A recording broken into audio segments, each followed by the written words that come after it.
Well, hello. This is Carrie, and we're going to get started talking about caregiving. So, if you're caring for a parent right now and you feel overwhelmed in that sandwich generation and you feel behind and like you're barely holding it together, you are not alone. And today, I'm going to show you a simple way to get your life back under control. All right. So, most caregivers don't start with a plan. You get thrown into it. It's sometimes it's suddenly, sometimes it does creep up on you, but one doctor visit turns into 10, one medication turns into 5, and suddenly you're managing someone else's life while trying to hold together your own. And no one shows you how to organize it. That's what this video is.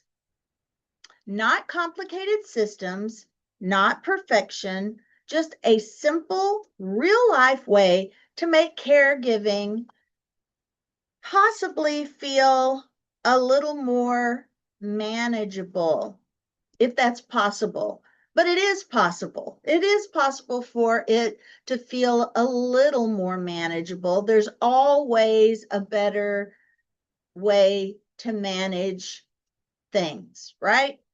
Well, like I said before, in many videos, I'm Carrie with Fullerton's Professional Organizing, and here in the Rio Grande Valley, and we help busy families and professionals declutter and organize their faith, their home, and their business. But today's subject happens to be talking about a, being a caregiver. Now, I will admit I don't have hands-on experience, but I write this out of a heart for those that do because I've seen my father-in-law in it and I've seen my father in it, and I know the stress that it's causing family members that are trying their best to help, but it's a lot.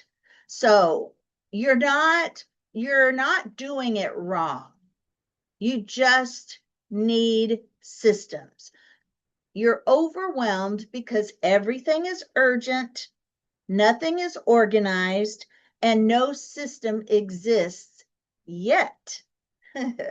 So you don't need more energy. You just need a simpler system and a simpler way of getting what has to be done,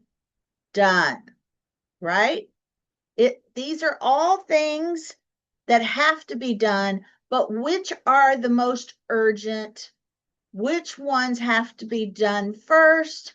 And which ones do not have to be done perfectly? Because meds have to be done perfectly, but there are other things that may not have to be done perfectly. So before we organize anything, we reset. First, the three things that we have to prioritize is safety, medical, and daily living. Not the garage, not the whole house, just what matters the most right now in this moment today, just to get started. Now, first thing you have to do is do a walkthrough. Walk the home thinking about these things. Can that person that we're taking care of, what can cause them to fall? Do they have something to eat that's simple for them to eat? Can they take meds safely? Keep it simple. No, don't get overwhelmed. Just try to keep it simple. Okay.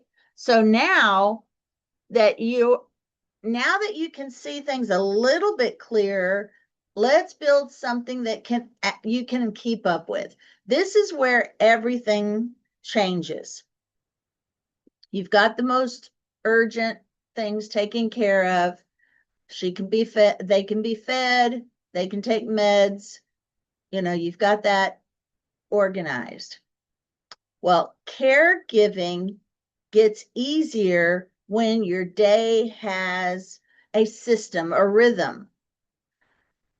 In the morning, make sure you take care of meds and check hygiene. Those are things that you can tackle in the morning. Then in the middle of the day, maybe right before lunch, maybe right after lunch. Well, of course, lunch has to be done first. Then check in, make sure they're okay. In the evening, make sure they take their meds and prep for tomorrow. Now, that is a system that either you're going to do hands-on 3 times a day, or you're going to make a phone call and make sure they're reminded and that you've checked in 3 times a day. Not particularly a hard, fast schedule, just a rhythm that you get yourself into. Now, weekly, once a week, this is the most important part. Refilling their medications for the week, review their appointments, do any grocery shopping restocks, and just overall check supplies. Again, that's whether or not you're doing it in person, they live with you, they don't live with you, you do a phone call, you do a supply delivery. This is what keeps you out of crisis mode, and that you have to take care of once a week. That way, you're not catching up on it every single day. And then once a month, you check in once a month, ask, is this still working for the person that you're taking care of? Of course, that's going to depend on how much they can take care of themselves, correct? Health changes. More help may be needed, and systems may be breaking down. Again, systems may break down because their health is not staying the same. It's changing, ever changing. So if this is helping you, pause and take a deep breath. You don't have to fix everything the first day or right now. It doesn't have to be done all today. Just start with one piece. Now, comment care if you're in this season. And I do read all my comments, so it'll be interesting to see how many of you are in this season from my list of followers. Now, let's talk about the medical component. One list of medications, one place for info. Maybe you need a binder to keep all of your information together with some those sleeves, the clear sleeves, that sheet protectors. If it's everywhere, it feels chaotic because every time you need a piece of paper that talks about their medical needs, their medicines, you're having to look for it. All right, now they're financial. Also, one mail spot so that you have 3 piles, 2 pay pile, a file pile, and a toss out pile. That's all you need for the mail. And I suggest if you're the one touching the mail, throw out the stuff that is trash before you even come back into the house. Just toss it into the trash. Less stuff equals less stress. Clear all the pathways. daily use items only right in the main hub of your home where everything's going to be taken care of, the main central hub.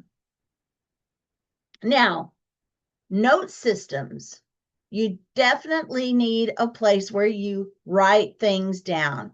You may need to write down symptoms or questions for the doctor or the pharmacy, changes that are happening in the person's body. Your brain is already full, so you need a place to brain dump anything that comes to mind while you're caregiving.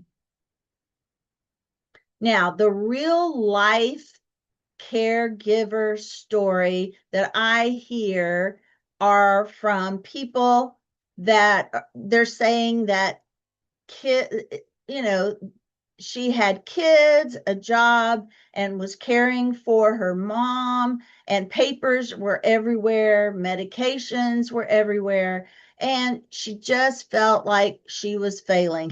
She, these are the stories that I hear, and that they didn't organize the whole house. So instead of organizing the whole house, together we can create, like I said, the binder, one binder for all paperwork and all places to write and take notes, one weekly reset, one daily rhythm. Remember, the daily rhythm was morning, noon, and evening. And within a week, you'll be able to breathe again because you'll have some systems to rely on. Now, let's talk a little bit about some of the things that no one says. You can't do everyone. No one tells you to don't even try to do everything. You seem to, when you have to take care of somebody, you tend to see the whole picture and think it all is urgent. But you cannot do everything. You will forget things. You will feel tired. You will feel guilty. That does not mean you're doing it wrong. It just is part of the process. But if you stick with the essentials of what we've already talked about in this video, it's going to keep you grounded and you can regain your momentum. Now, just a little bit of encouragement for you is that God never asked you to carry everything alone. He asked you to walk with Him, even in the caregiving. We have to, God will send you someone when you need a break. God will send you someone when you need a little help. And you may need to hire an organizer to come in and get things reset every once in a while you take a little coffee break. Now, here's some things that you might need to do. We already talked about this. This is just a simple plan. Walk the home, pick 3 priorities, set a weekly reset, and that's it. That is a simple little plan that you can start right now. Now, if no one has told you this, you're doing better than you really think, because it is a lot. Therefore, you tend to feel like you failed, but you don't have to do this alone. If you need help getting your home or caregiving system in place, I do serve families right here in the Rio Grande Valley. I am not a nurse. I am a professional organizer. So follow Fullerton's professional organizing or reach out for my support. Or if you need other support, there are other people that will support you. All right, guys, Thank you for listening. I know this will help you, and I will see you on the next video. Thanks for watching.